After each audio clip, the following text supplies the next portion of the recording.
సారాంశ్ తన కొలీగ్ ప్రభాస్ను అతని ఆఫీస్ క్యాంటీన్లో కలుసుకున్నాడు. అలాగే ఇజ్రాయెల్ హమాస్ వివాదం గురించి కూడా చర్చించుకుంటున్నారు. ఈ వివాదం ముడి చమురు ధరలను పెంచుతోందని, ఇది ద్రవ్యోల్బణానికి దారితీస్తుందని ప్రభాస్ అన్నాడు. ఇది మంచి పెట్టుబడికి అవకాశం కాగలదని చెప్పి సారాంశ్ అంటున్నాడు. ఎలా అని అడుగుతున్నాడు ప్రభాస్.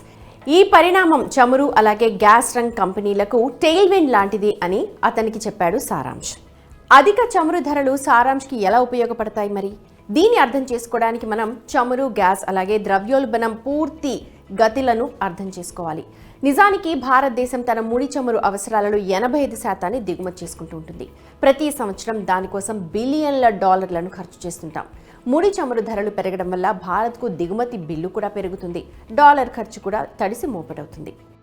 అధిక ముడి చమురు ధరలు కరెన్సీ పతనంతో కలిసి ఉంటే అప్పుడు దేశం దిగుమతి బిల్లు మరింత పెరుగుతుంది. అలాగే ఇది ద్రవ్యోల్బణాన్ని కూడా పెంచుతుంది. ఎందుకంటే అధిక ముడి చమురు ధరలు ఖరీదైన పెట్రోల్, డీజిల్ని సూచిస్తూ ఉంటాయి.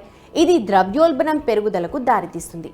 ఇలాంటి సందర్భంలో ముడి చమురు ధరలపై అవుట్లుక్ గురించి తెలుసుకోవటం చాలా ముఖ్యం.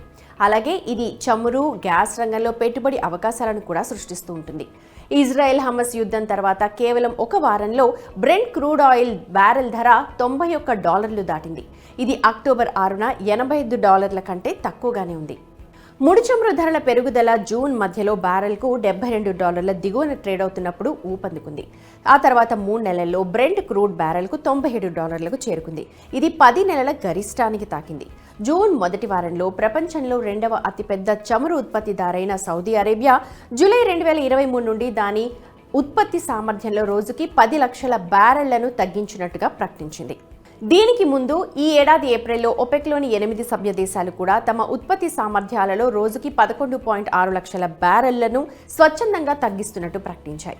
ఇది మాత్రమే కాదు, అక్టోబర్ 2022లో అన్ని ఒపెక్ దేశాలు కలిసి తమ చమురు ఉత్పత్తిని రోజుకి 20 లక్షల బ్యారెళ్ల చొప్పున స్వచ్ఛందంగా తగ్గించాయి. దీని ద్వారా ముడి చమురు ధరలకు మద్దతిచ్చాయి. ఫిబ్రవరి 2022లో రష్యా యుక్రెయిన్ యుద్ధం ప్రారంభమైన ఒపెక్ దేశాలు చమురు ఉత్పత్తిని తగ్గించినప్పటికీ ఇజ్రాయెల్ హమాస్ యుద్ధం జరిగిన బ్రెంట్ క్రూడ్ ధర ఈ ఏడాది బ్యారెల్కు $70 దిగువకు వెళ్లలేదు.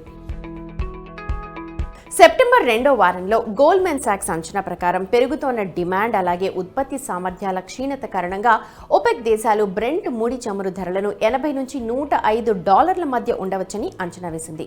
మరోవైపు 2023 4వ క్వార్టర్లో బ్రెంట్ క్రూడ్ ధరలు $82.5 నుంచి $95కు పెరగొచ్చని మోర్గన్ స్టాన్లీ అంచనా వేసింది. 2024 మొదటి క్వార్టర్లో ముడి చమురు ధరలు అంచనాలు $12.5 పెరిగి $92.5కు చేరుకున్నాయి. ఇక రెండవ క్వార్టర్లో $10 పెరుగుదల అంచనా వేశారు. ధరలను $90కు తీసుకెళ్తోంది. ఇప్పుడు మూడవ క్వార్టర్లో కూడా $7.5 పెరుగుదల అంచనాను వేస్తున్నారు. ఇది $87.5కు చేరుస్తోంది.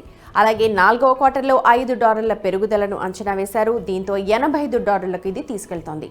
నిజానికి 2026లో ముడి చమురు ధరలు మళ్లీ $150కు చేరొచ్చని జేపీ మార్గన్ అంచనా వేసింది. ప్రస్తుత పరిస్థితులను దృష్టిలో పెట్టుకుని Kotak securities research head Srikanth Chauhan మాట్లాడుతున్నారు. ब्रेंट क्रूड के जो दाम है वो एक रेंज में रहेंगे. वर्स्ट केस मुझे लगता है कि $100 हो सकते हैं. ప్రస్తుత ధరలన్నీ కూడా అప్ సైడే చూపిస్తున్నాయి. యుద్ధ వాతావరణం కూడా క్రూడ్ ఆయిల్ ధరలను మరింత పెంచేదానే కనిపిస్తోంది.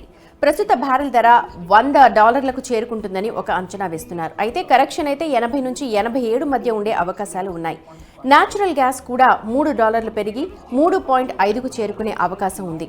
और 3.5 के बैरियर को क्रॉस कर देता है तो फिर ये सिचुएशन को समझना थोड़ा मुश्किल हो जाएगा.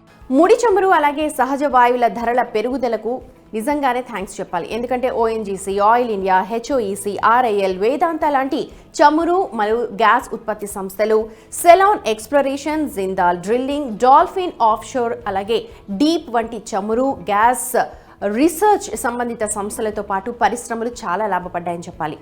ఇక అదనంగా ఐజీఎల్, గుజరాత్ గ్యాస్ లాంటి గ్యాస్ పంపిణీ సంస్థలు కూడా ముడి చమురు ధరల పెరుగుదల నుండి పరోక్షంగా ప్రయోజనాన్ని పొందాయి.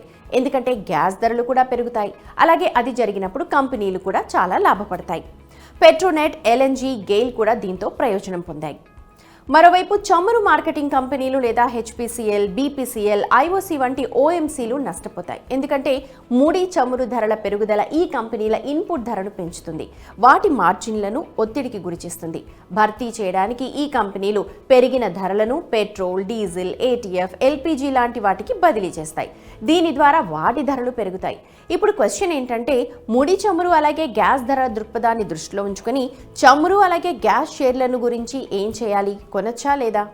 कि मुझे लगता है कि इस पर्टिकुलर न्यूज़ फ्लो के बेसिस पे अगर క్రూడ్ ఆయిల్ ధరల పెరుగుదలపై ఖచ్చితంగా ఎటువంటి డెసిషన్ కూడా తీసుకోలేం. ఎందుకంటే ఇందులో ఉన్న బిగ్ జైంట్ రిలయన్స్ ఇండస్ట్రీస్ దాదాపు 50% బిజినెస్ ఆయిల్ అండ్ గ్యాస్లో ఉంచింది. ప్రస్తుతం దీని సూచి 2600 వద్ద ఉంచారు. అలాగే లాంగ్ టర్మ్ సపోర్ట్ కూడా అందిస్తోంది. ఐజీఎల్, ఎంజీఎల్ లాంటి కంపెనీలు కూడా ఇందులో ఉన్నాయి. పెరుగుతున్న క్రూడ్ ఆయిల్ ధరలు ఇతర రంగాలపై కూడా ప్రభావాన్ని చూపుతుంది. కమోడిటీస్, ఎఫ్ఎంసీజీ రంగాలపై తీవ్ర ప్రభావం చూపుతుంది, మరింత కాస్ట్లీ అయ్యే అవకాశం ఉంది.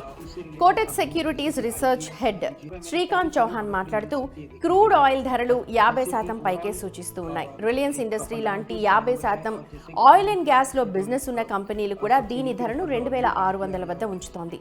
లాంగ్ టర్మ్ సపోర్ట్ అందిస్తూ ఉన్నారు. ఒకవేళ క్రూడ్ ఆయిల్ ధరలు గనక పెరిగితే ఈ ప్రభావం ఇతర రంగాలపై కూడా ఖచ్చితంగా ఉంటుంది. ఎఫ్ఎంసీజీ కంపెనీస్, ఇతర వాటిపై అంటే అన్ని నిత్యావసర సరుకులు కాస్ట్లీ అయ్యే అవకాశాలు ఉన్నాయి. ముడి చమురు, సహజ వాయు అలాగే చమురు మరియు గ్యాస్ ఉత్పత్తిదారులకు, దాని రీసెర్చ్లో పాల్గొంటున్న కంపెనీలకు పెద్ద ప్రయోజనం చేకూరుస్తుందని దీని ద్వారా మనకు క్లియర్గా అర్థమవుతోంది. అయితే మీ ఆర్థిక సలహాదారుతో మాట్లాడి ఏ విభాగంలో అంటే మీ పోర్ట్ఫోలియోలో ఏ స్టాక్స్ని చేర్చుకుని ట్రేడింగ్ చేయడం ద్వారా ముడి చమురు ధరల పెరుగుదల నుండి ఎక్కువ ప్రయోజనం పొందొచ్చు మాట్లాడండి. క్రూడ్ ఆయిల్, న్యాచురల్ గ్యాస్ ధరలు పెరగడం చమురు అలాగే గ్యాస్ ఉత్పత్తిదారులకు, దాని ఇన్వెస్టిగేషన్లో పాల్గొంటున్న కంపెనీలకు పెద్ద ప్రయోజనాన్ని చేకూరుస్తుందని మనకి ఇక్కడ క్లియర్గా అర్థమవుతుంది. కానీ మీరు మీ పెట్టుబడులు పెట్టే ముందు మీ ఆర్థిక సలహాదారుని మాట్లాడి సరైన విభాగంలో స్టాక్లలో ట్రేడింగ్ చేయండి.